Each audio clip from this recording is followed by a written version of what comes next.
আসসালামু আলাইকুম সবাইকে। আজকে আমি দেখাবো কিভাবে আইআরআর নির্ণয় করতে হয়, অর্থাৎ ইন্টারনাল রেট অফ রিটার্ন। অষ্টম অধ্যায়ে আমরা একটি গুরুত্বপূর্ণ টপিকস এটা। তাহলে দেখুন কিভাবে আমি করতেছি।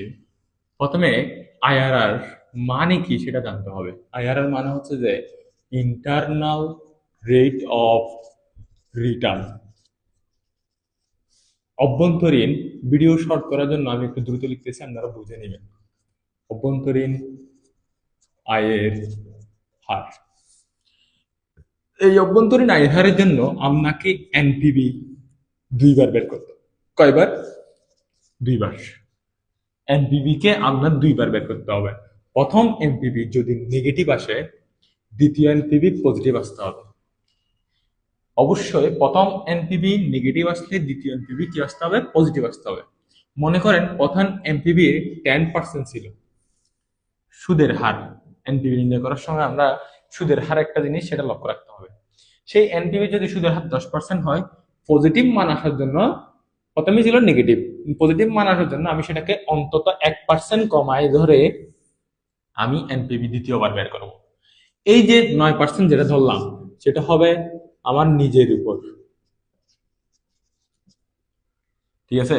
আচ্ছা, এরপরে যদি এনপিভি মান, প্রথম মান পজিটিভ আসে, দ্বিতীয় মান নেগেটিভ আসার জন্য, অর্থাৎ একটি ধনাত্মক হলে একটি ঋণাত্মক হইতে হবে, বা একটি ঋণাত্মক হলে একটি ধনাত্মক হইতে হবে।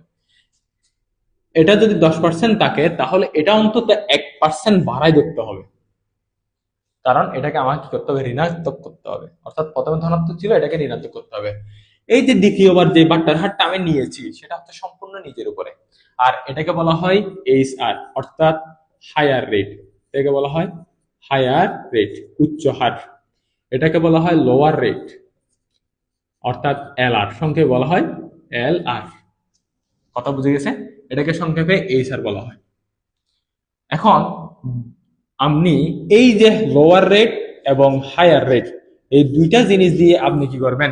এনপিভি দুইবার নির্ণয় করবেন। প্রথমটা নেগেটিভ হলে নেগেটিভ, পজিটিভ হলে পজিটিভ। আচ্ছা, তাহলে আমাকে আইআরআর এর সূত্রটা করে মানগুলো বসাই দিলে আমি কি হয়ে পেয়ে যাব? NPV lower rate minus, sorry, NPV lower rate minus NPV H R into H R minus L R. এই সূত্রটা ব্যবহার করে আপনার থেকে আইআরআর এর মান নির্ণয় করতে হবে। অর্থাৎ আপনার থেকে এই যে এনপিভিটা দুইবার বের করতে হবে, একটা লোয়ার রেট দিয়ে, একটি হায়ার রেট দিয়ে।